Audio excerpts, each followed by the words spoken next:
Once one of America's top Republicans, Lawrence King is serving a 15-year prison sentence for a multi-million-dollar fraud. But financial crime is only half the story. This is the true story of Lawrence King. It is the story of a cancer at the heart of America and of its continuing cover-up at the highest level. One man is attempting to uncover the full story. John DeCamp is among the most highly decorated Vietnam veterans. A former Republican state senator in Lincoln, Nebraska, he is now a lawyer fighting the legacy of Lawrence King's abuse of power. It's a web of intrigue that starts at our Holy of Holies, Boys Town, Nebraska, one of the most respected institutions in the United States, and spreads out like a spider web to Washington, D.C., right up to the steps of the nation's capital, the steps of the White House, involves some of the most respected and powerful and richest businessmen in this United States of America. And the centerpiece of the entire web is the use of children for sex and drug dealing and drug couriers, the compromising of politicians, the compromising of businessmen, but worst of all, the corruption of key institutions of government that have the duty and responsibility to make sure these things never happen. For John DeCamp, the trail starts in a unique town just outside Omaha. World-famed Boys Town is in the news again. Made famous by an Oscar-winning film, Boys Town is America's favorite children's charity. It was founded in 1917 by a Catholic priest, Father Flanagan. Father Flanagan. The saddest spectacle in our social life is the neglected, unwanted, and unloved boy who has become a serious problem in our society. Boys Town was started to be a home for orphans. That was after World War I. And since then, society has changed and the problems of boys have changed. And so now, it's a question of taking care of homeless, abandoned, neglected, abused boys, and now girls also. Boys Town has been granted the privileges of an incorporated town, a Catholic diocese, and a school district for 500 children. Boys Town has cash reserves of $500 million, but still raises up to $35 million annually, solicited from the public by begging letters and promotional videos. I'm Father Val Peter, the caretaker of Father Flanagan's Stream and the executive director of Boys Town. Does Boys Town really exist, people ask me? You bet it does. Located in the heartland of America, Boys Town youth have come from many backgrounds and locales. As they graduate, they shall seek new adventures and head for different places. But always, they shall carry with them the spirit of Boys Town. If you'd like to help Boys Town, send your tax-deductible gift to Father Val Peter, Boys Town, Nebraska, 68010. Boys Town, for me, was the first thing I ever heard of when you think of institutions that you respect. Believe it or not, I was there for a while when I was a young boy. When an institution like that gets contaminated, then you better, if you got any decency at all, do something about it, or at least get it cleared up. John DeCamp lays the blame for the contamination of Boys Town on the one-time leader of the National Black Republican Council, Larry King. Larry King was the fastest rising black star in the entire Republican Party of the United States during all of the 1980s. And he was also one of the most evil individuals in this country in terms of being a dealer of children, in terms of being a thief, 40 million that they documented he stole, and in terms of using and compromising and corrupting one after another politicians. The base for his network was the Franklin Federal Credit Union, a people's bank in Omaha, Nebraska. Larry King was its general manager.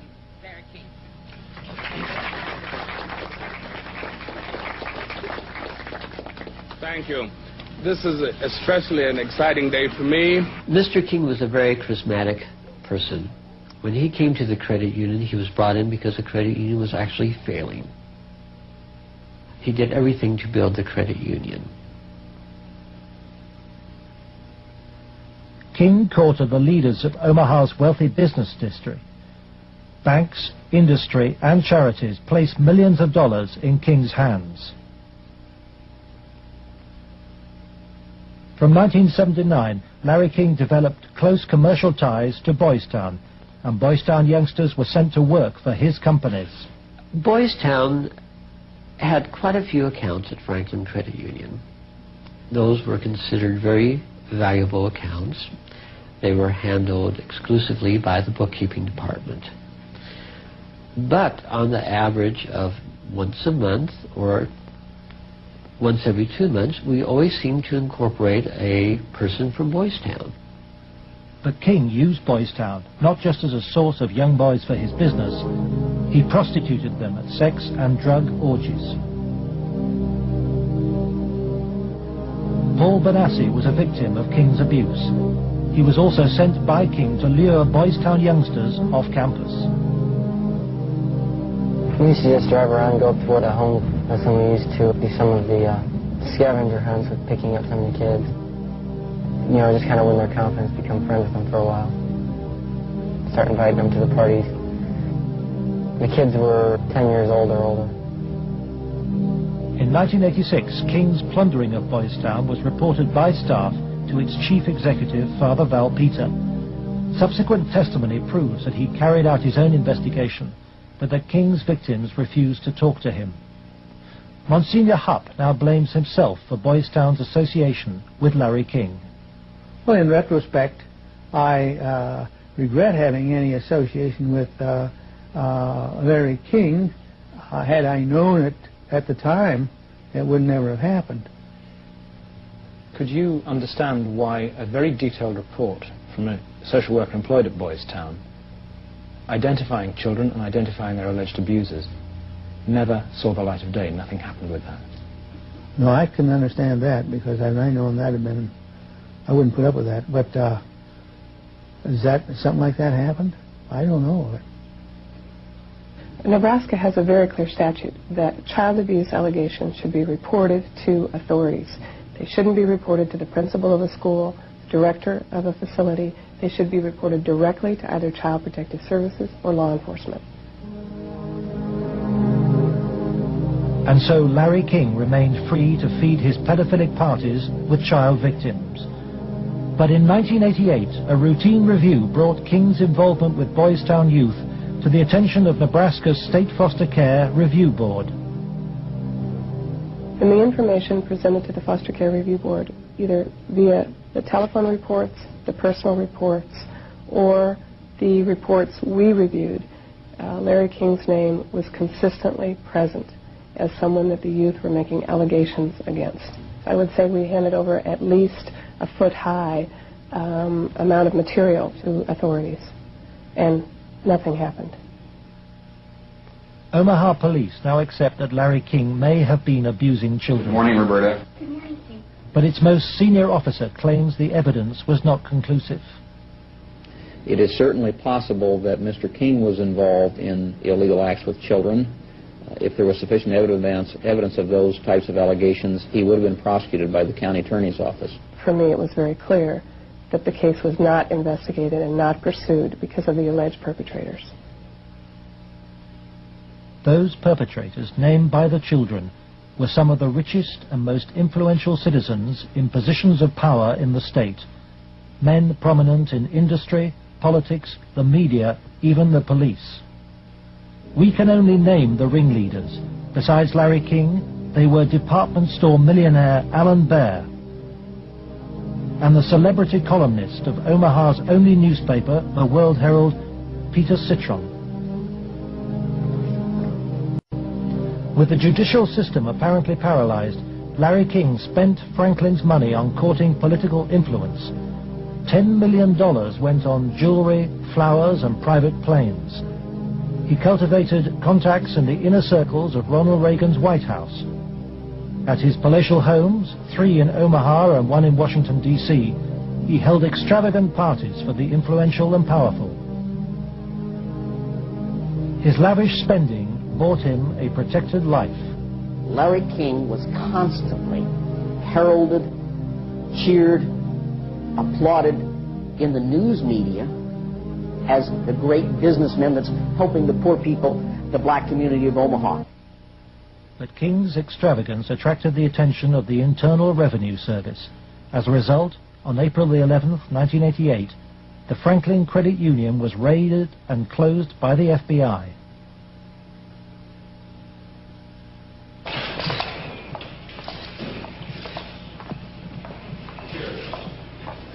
King was arrested, and the federal investigation showed he had stolen $40 million from Franklin. Documents we possess reveal the FBI interviewed many of the victims of Larry King's sex ring, but no action was taken.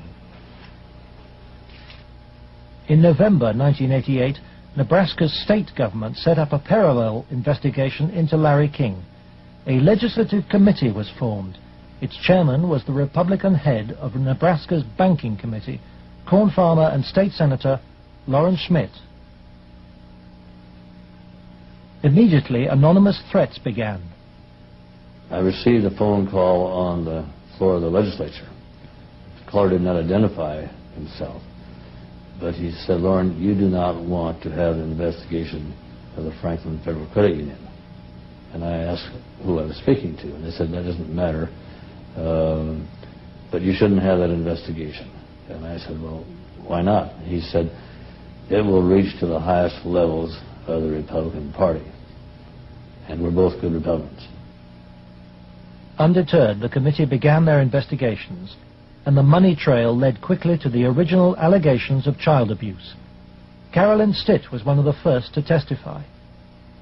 The night before we testified before the legislative committee, I did receive a phone call at home that said, "If you speak, you won't live to regret it." To protect the inquiry, Schmidt's committee hired special legal counsel and full-time professional investigators Gary Caradori and Karen Ormiston. I said, "We do not want you to bring to the committee rumors, innuendos, nothing that cannot be backed up with facts." I said, "Bring to the committee that which we can take to a prosecutor." The investigators found new victims of King's pedophile network, many on the streets of Omaha. The picture they built up was of a large ring of rich and powerful pedophiles. Many named the same men as those involved with the Boys Town cases 3 years earlier. They were telling us about prominent people in Omaha and elsewhere that were abusing children at parties. The prominent citizens' names that originally came up were of concern to me because I knew many of those individuals, and I, very frankly, was shocked to have those names show up on the list. To provide the committee with hard evidence, the investigators recorded their new witnesses on videotape. Paul Benassi had been the victim of abuse since he was 8. He was present at many of Larry King's sex parties. Caradori traced him to the county jail. He had been convicted of fondling his young cousin.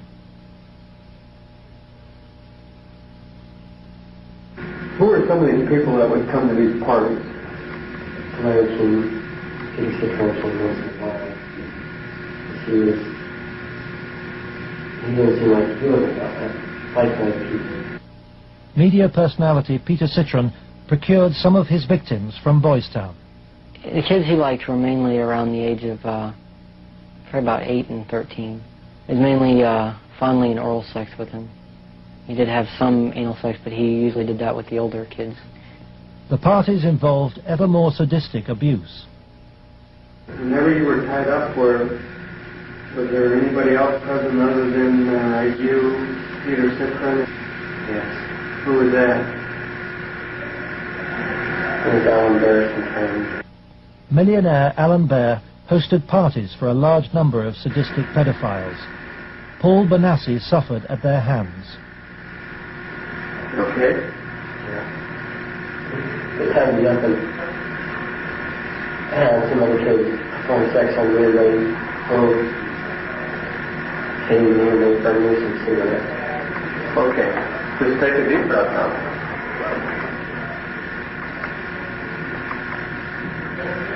And cross control on it. Troy Bonner would tie you up? He was there.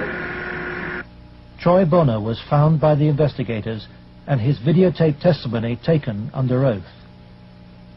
I was shocked when I walked in. There was a kid, I would say about 15 years old, out in the middle of the room. One guy was standing in front of him. He was bent over, and the other guy was like reaching under him, playing with his nipples, while a guy whom Jeff told me was a police officer shoving beads up his rectum. The police officer was shoving beads up his rectum? Yes. Bonner named Alan Bear as the man who introduced him to the sex parties. Alan Bear was a sick fuck. Didn't care, wanted sex, nasty, I don't even know if you can call it sex. Everything, from just, touching to fruit, squash, huge squash, that big around, stuck into you, into your ass, heat things, hot things, poked at you and stuck in you. But the center of the child sex ring was Larry King.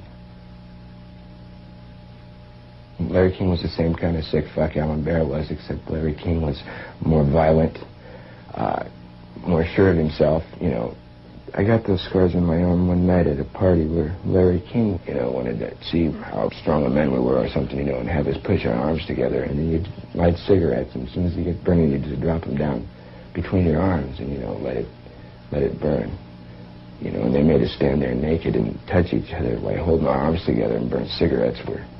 It's on film someplace.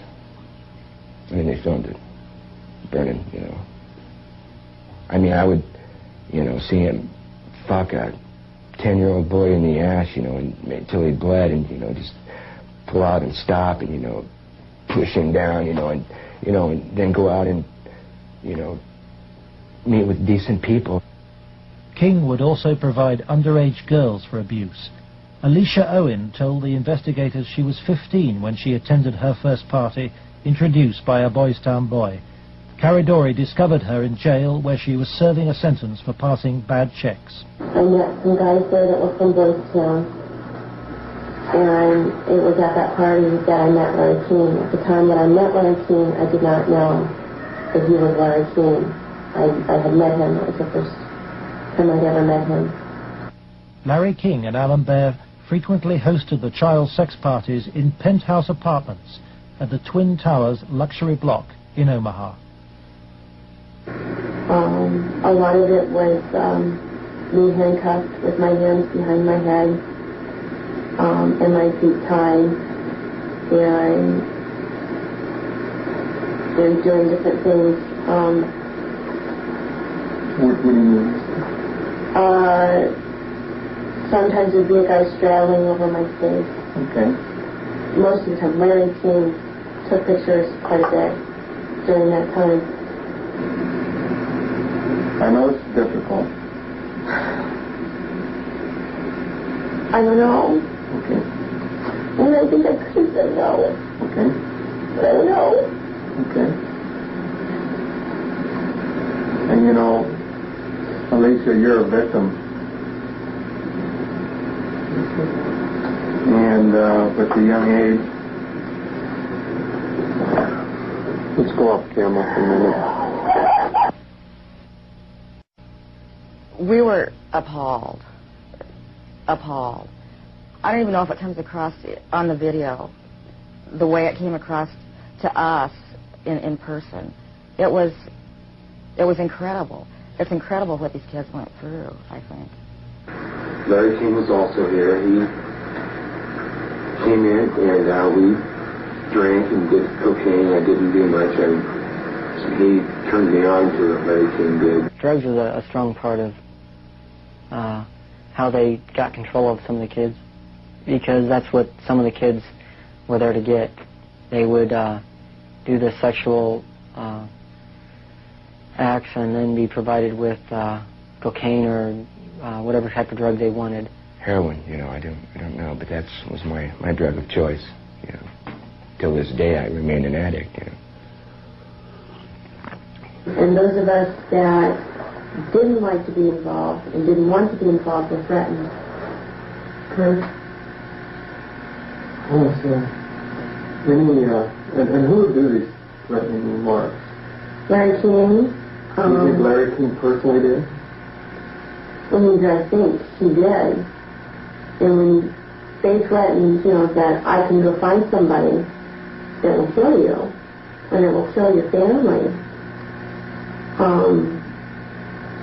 you didn't tell anybody. Larry King was, I would say, the center of transporting the children around the country. The airplanes were usually in his name, at least in his name. They were paid for by Larry King. We met them in Pasadena. Met who in Pasadena? We met, Larry King was there. There was 3 boys that I had seen at one of the receptions at the French Cafe were there. And I'm almost positive they were Boys Town boys. Almost positive. They were there. You mean graduates of Boys Town or present? I think they were present because they were young. Well, how would they get away for a long period of time? I have no idea. Okay. Boys Town came up frequently during the investigation, but we found it very difficult to get information about Boys Town. I was not able to find any information on my visit there, and Mr. Caradori could not get information either. Boys Town today remains unwilling to discuss its involvement with Larry King. We were banned from filming at Boys Town, and its public affairs officer refused any interviews. I would have to give you a flat no. I'm just going to tell you at this point that we will not participate with you. We have no interest in talking to you folks. It's something that we don't even care to delve into.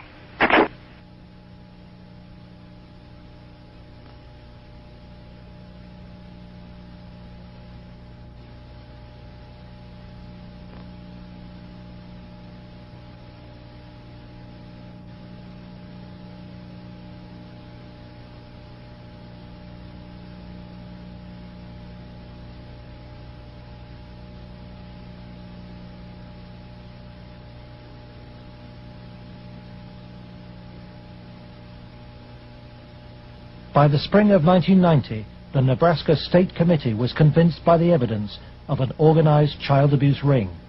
Its chairman, Lawrence Schmidt, sought the advice of his lawyer, John DeCamp. On his advice, Schmidt turned over all the sworn evidence to the FBI.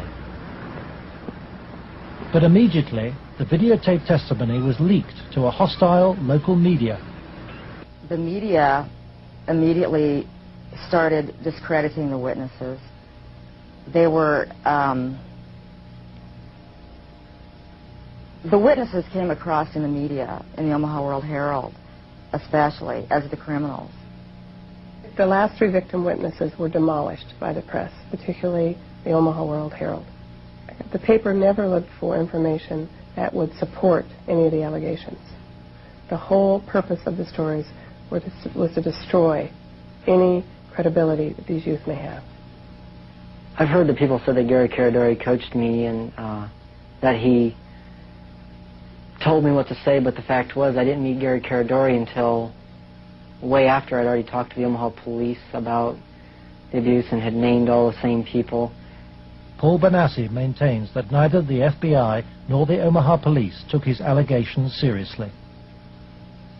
And they didn't ask me very much about Larry King or even Alan Bear at all. They treated the allegations that I made about the people who abused me almost like a joke. The stories were of such significance that the investigators first wanted to prove the accuracy of the stories. As they set about the investigation of the initially three and then a fourth person who were telling the stories, as the investigation developed, it became obvious to the investigators that the information was not accurate, that in fact it was an entire conspiracy of allegations, none of which had any truth to them. I was very disappointed with the way the FBI and law enforcement treated the victims. They, in fact, turned them into the offenders, so to speak. And instead of taking the evidence that was delivered to them by the victims and interrogating the persons whom the victims identified, they seemed to bear down and try to get the victims to change their story. It seemed to the investigators that the establishment of Omaha was closing ranks. Then Troy Bonner was brought in for questioning by the FBI. The FBI's attitude was, just no, these kind of things don't happen. From the first interview when I went, and realized they don't believe a fucking thing I'm saying, they were just appalled. But I realized what that look in their eye was back then. It was fear. It was fear of them, I had witnessed, firsthand things that would, destroy this city, people, a position, what I mean? It's not going to be believed, they said. It will not be believed. You will be found guilty of perjury, and they weren't telling me maybe. They were saying, there's no way. You go on with this story, you're going to jail. That was said to me direct. Troy Bonner agreed to withdraw his videotape testimony. The FBI used Troy in an attempt to persuade fellow witness Alicia Owen into abandoning her evidence about Larry King's nationwide network of powerful pedophiles. We have obtained the recording of the phone call made by the FBI on March the 9th, 1990. It is significant evidence for John DeCamp. This is Special Agent Michael F. Mott. Following will be a consensually recorded telephone call between Troy Bonner and Alicia Owen. Hello. Hi. Hey, what's going on? I'd like to ask you that. Talk to me. No, you talk to me. I don't understand why you're lying. Why are you lying? What are you talking about? That's what I'm asking you. You're calling me why I'm lying? Yeah. You can talk to this whole thing, Alicia. You're full of shit. Either tell me what's going on. You're full of shit. Hey, look. Who do you have listening on the phone? I have nobody listening to me. I'm listening to you, and I'm hoping you give me some fucking answers. I'll be honest with you. I don't know what kind of game you're playing. I'm not trying to play a game. I'm not going to go to jail for you. And that's what's going to happen. Why don't you go to jail? Jail for telling the truth? No, jail for lying. What have you lied about? I haven't lied. Okay, then, but why are... Listen, shut up. Listen to me. You're not out here being talked to them every day. The pressure's kind of hard. You literally have to have bricks for brains to take on the FBI in this country. And that's exactly what you have to do this properly. They now, in my opinion, in my investigation, are the architects of the cover-up. We asked the FBI in Omaha for an interview about its investigation of the Franklin scandal. Larry Holmquist for the FBI here. We feel it would be inappropriate for us to comment. We work this with the Omaha Police Department, and we just don't feel it would be appropriate for us to make comments.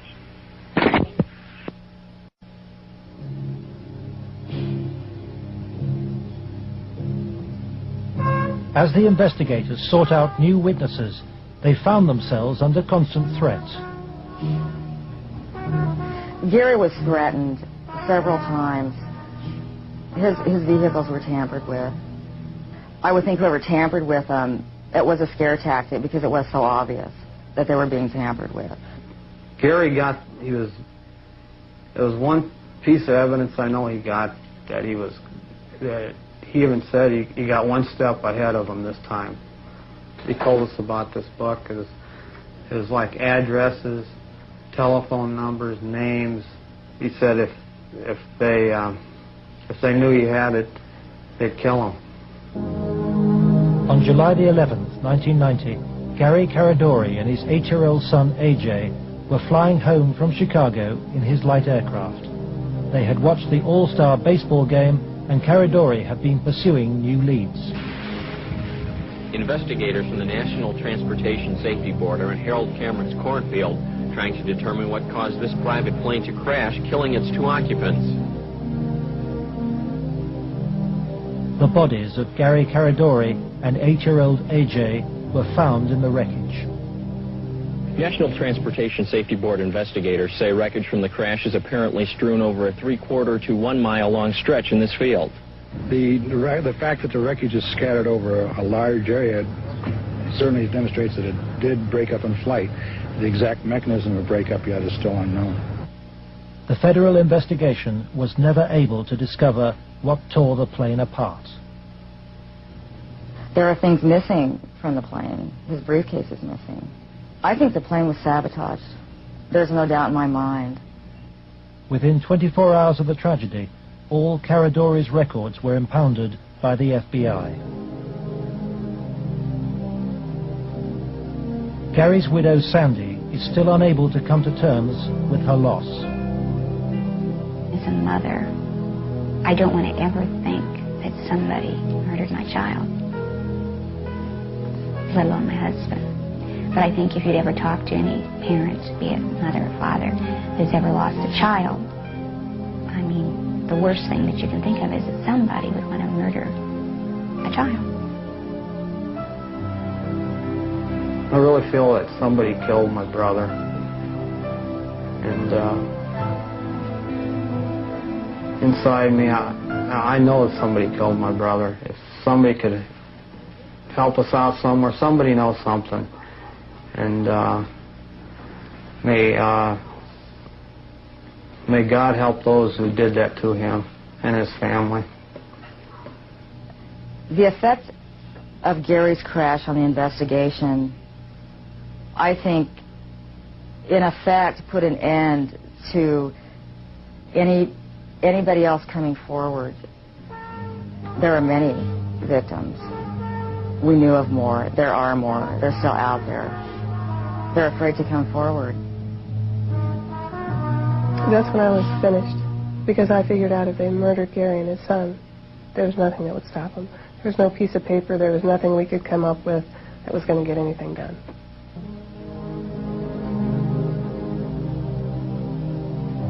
But Gary Caradori's death pricked Troy Bonner's conscience. He promised Sandy that he would tell Senator Schmidt's committee about the FBI's pressure which led him to lie. I set the record straight. I was, going to do it. And would, the truth would come out, and somebody would be held accountable for his death. And then at the funeral I had seen, FBI guys, and they looked at me.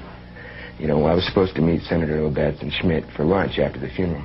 And, that's when I decided, I told my mom, we're not going to do the lunch. We're going to hightail it out of Lincoln now. Troy Bonner claims that pressure from the FBI and with the assistance of the county attorney's office in Omaha led him to swear a new statement claiming that he and Alicia Owen had concocted the entire child abuse story. He told this story to the grand jury formed to bring any charges. On July the 23rd, 1990, the grand jury issued a bizarre and contradictory report. It indicted Larry King for fraud and embezzlement and ruled that he had paid young men for sex, but dismissed allegations about his sex ring. It indicted Alan Baer for the serious offense of pandering for sex, but rejected evidence linking him to King or to Citron, whom it noted had been convicted of separate child molestation charges.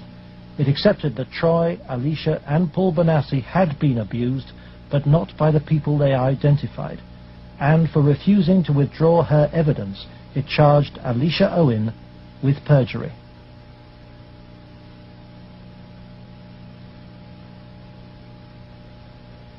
Lawrence Schmidt's legislative committee issued a report denouncing the grand jury. Schmidt acknowledges that the system failed both the victims and him.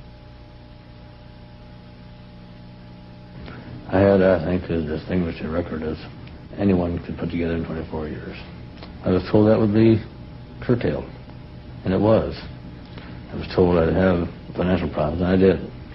The message was not lost on most politicians in Nebraska. I think the message that was delivered was, if any legislative committee ever tries to conduct a thorough investigation again, the same thing will happen.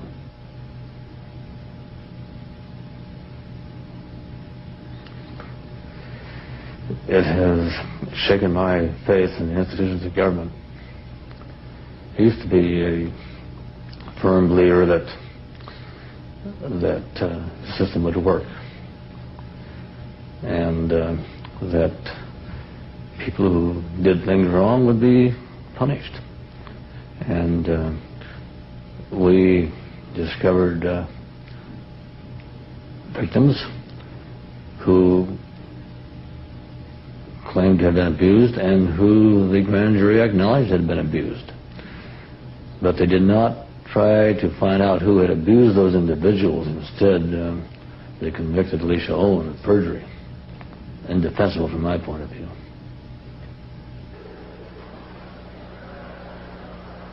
The trial took place in July 1991. Troy Bonner testified that the child abuse story had been an invention. As a result, Alicia Owen was sentenced to between 9 and 25 years in prison.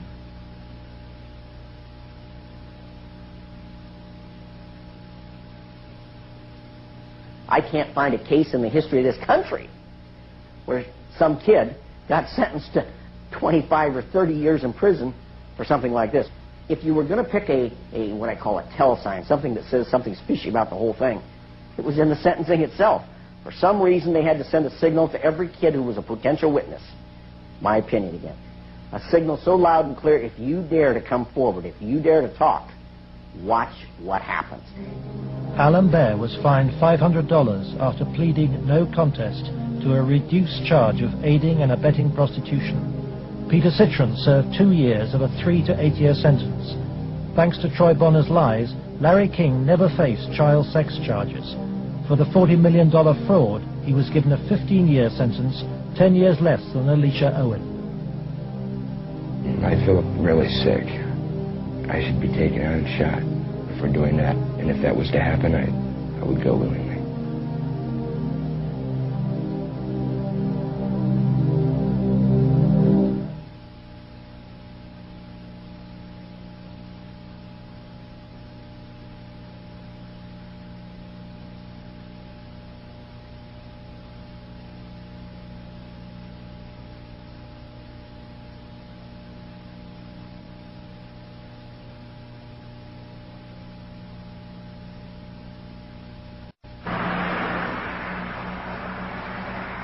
John DeCamp, former state senator and Vietnam veteran, is now the only man fighting to help Larry King's victims.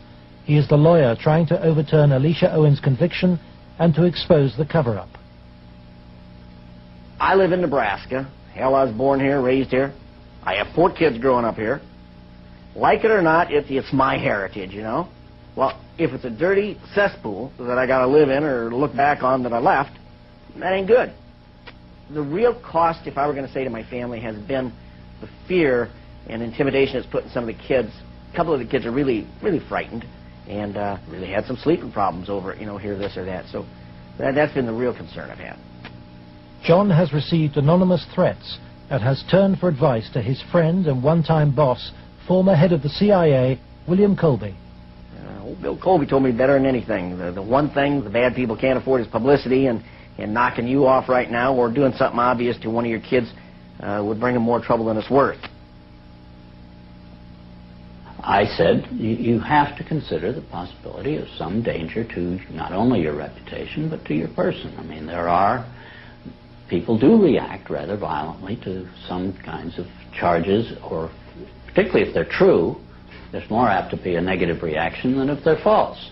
If they're false charges, then they can be reacted to in a normal way, by a libel suit or whatever. But if there's truth in it, there can be a danger in that situation. We've seen that happen in other cases.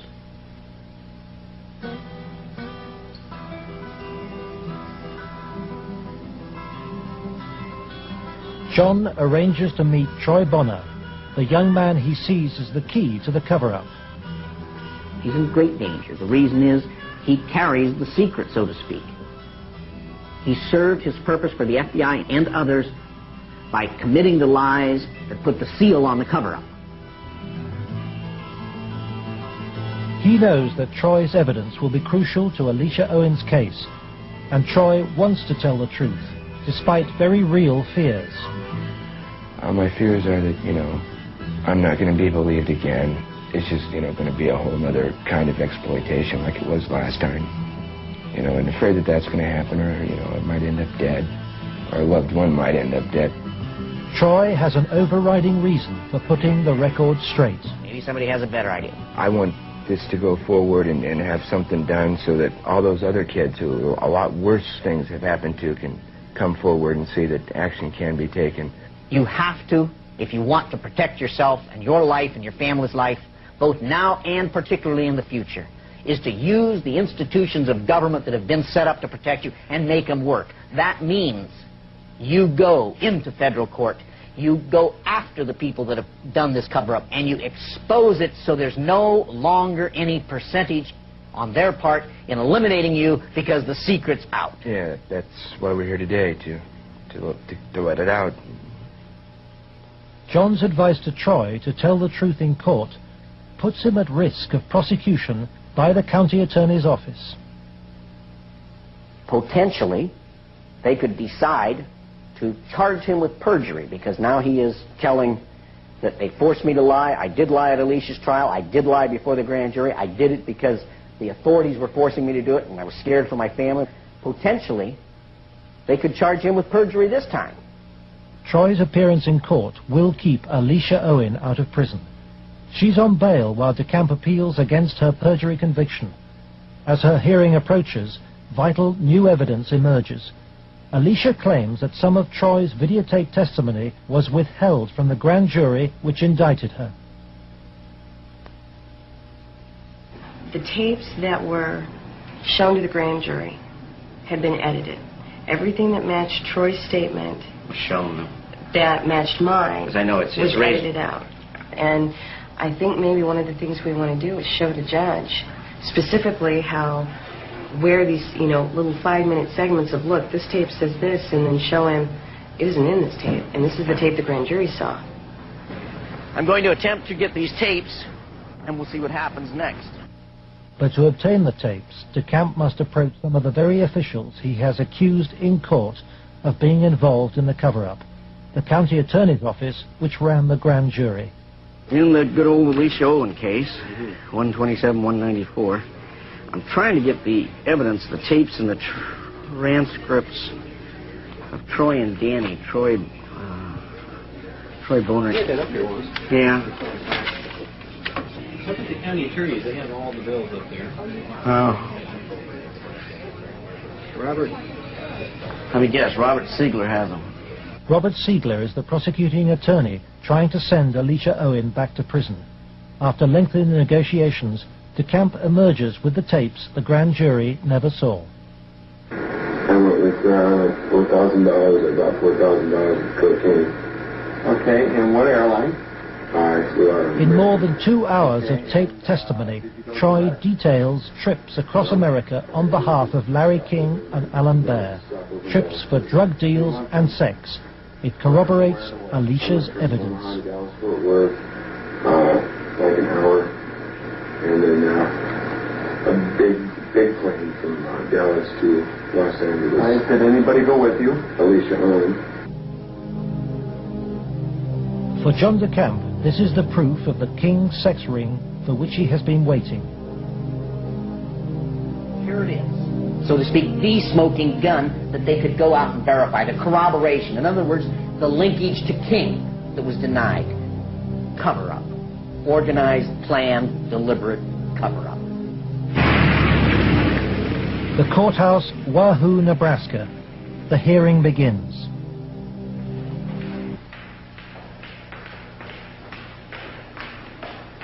Alicia Owen is ready to testify. So is Paul Bonassi. But there is no sign of Troy Bonner.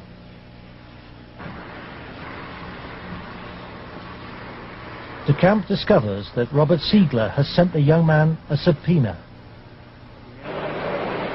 Fearing arrest for perjury, Troy has gone into hiding. DeCamp is without his most vital witness. Trying to subpoena him before this guy says, Troy, okay? In court, Alicia's case is adjourned. The county attorney's office begins to search for Troy Bonner, but County Attorney Siegler won't say why. I'd like to ask you whether you're about to charge Troy Bonner with perjury. Oh, no, come on.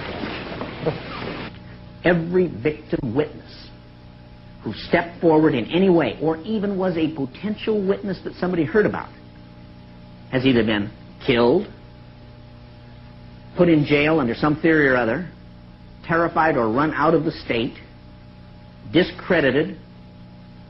Every perpetrator, even the convicted ones, have been treated as conquering heroes.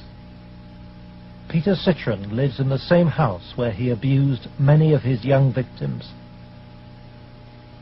Alan Baer lives in the most exclusive part of Omaha. He recently bought a downtown shopping mall. Many of the other abusers named by the children have risen within Nebraska's state government and legal system and within the Republican Party.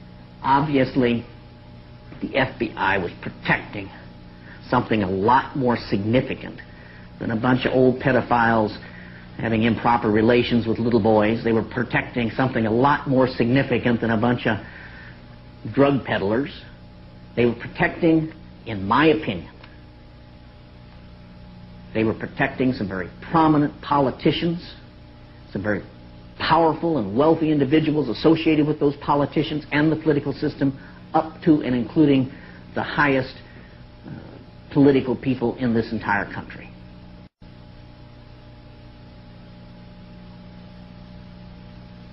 In search of the men who protected Larry King, John DeCamp goes to Washington to investigate King's connections in the Republican Party and on Capitol Hill. Paul Bonassi provides him with the evidence that Larry King threw child sex parties here at his rented $5,000 a month Washington house. I was about 14, about 1981. At first it was about 3 or 4 times the first year. After that it was about once a month. Some of the parties, when they started off, were straight political type parties with no sex. And then when some of the men had left, some of the politicians had left, the ones that had planned on engaging in some type of sexual activity, that would come after the party. Some of the kids would be held downstairs in some of the rooms where if they acted up or if they started freaking out because of the drugs that they were on, they'd put them in a room that they couldn't get out of, and they'd lock them in. What kind of drugs? Anything you wanted: cocaine, heroin, speedballs. You're telling me those speed. things were at these parties where you had Larry King and prominent politicians? Yes. Were they readily available to anybody at the party? At the after parties, they were readily available for anybody. Beforehand, they did it more upstairs than they did anywhere else, and it was kind of in the back rooms. Were any attempts ever made that you know of to expose this situation? As far as I know, nothing's ever been done, and most of the people that were in there had already been, I guess you could say, compromised. King's partner was Washington lobbyist Craig Spence. Spence took youngsters, including Bonassi, on private midnight tours of the White House. So you were in the White House then? Yes. And how did you gain access? Well, I came down with Larry King, but Craig Spence was the one that arranged the trip for us. And it was kind of a gift for our services that we were doing. How many times were you on this kind of a trip? I came to it on 2 times. 2 times. And were you used for sex on those occasions?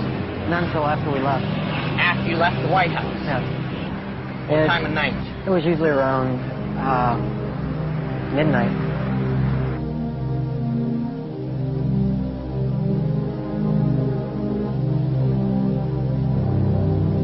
For me, it was just kind of weird being in the White House at that time of the night, getting to go into places that the guy was telling us that nobody gets to go to. I mean, I seen rooms in there that I'd never even heard about. And Craig Spence and Larry King had a couple of groups. One was called Bodies by God, and they had the Callboys, and there was another group that was started by Larry King, which was called the Golden Boys, which was kids that were usually under the age of approximately 10. Spencer's Callboy network was investigated in 1989 by reporter Paul Rodriguez of the Washington Times. We had uncovered a series of allegations from some minors, and it led me to a callboy operation. Well, it sure fits with, this boy Paul Benassi. And he tells a tale of being brought to the White House on occasion, kind of as a reward for the kid. Craig Spence's dad, he committed suicide. He had advanced stages of AIDS. He was an AIDS carrier, and he killed himself. This was the thing that always bothered me. They claimed it was the largest male prostitution ring in the city that they've ever had uncovered. It was $1 million a year minimum. Yeah. And yet they only prosecuted the operator, Henry Vinson, and 3 of his lieutenants, as it were. Mm-hmm. They never went after any of the Johns or the clients. This operation claimed to have clients that ran from the White House to the Capitol Hill to the State House to the churches, within the media. Exactly what Paul describes as the people he was with. And a lot of the stuff led there, but we couldn't quite nail it in all cases because, again, to accuse someone of high stature, you've got to be very careful. I understand. We were able to do it through the mother lode was provided us credit card receipts and canceled checks, and then lists of the clients. The prosecutors knew all this stuff. There was approximately 20,000 documents they had. They sealed the entire record by court order, and we've attempted on several occasions to unseal that, and we've been told it'll be a cold day in hell before those records ever get unsealed. And it makes me wonder what's in those records. Yeah. John DeCamp believes that the legal system is still being subverted and that the people protected are still at the heart of the American establishment.